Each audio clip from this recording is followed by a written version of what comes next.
Hey guys, it's Ben with Exceptional Glass, 888-83 Glass. Today we are in Far Hills, New Jersey. Just finished up this bad boy right here. Corner frameless shower enclosure with square hardware, and we have made a custom grid work design on this guy.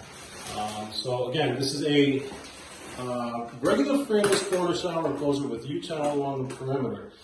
What we've done is we've applied this grid work here to sort of mimic the industrial window look, and to also harness the square finish of all the other hardware here in the bathroom.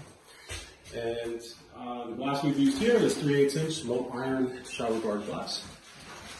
And I gotta say, this is probably one of my most favorite ones in the gridding, as we kept it as minimal as possible as far as line breaks, but still more than enough detail here to get, you know, this industrial look.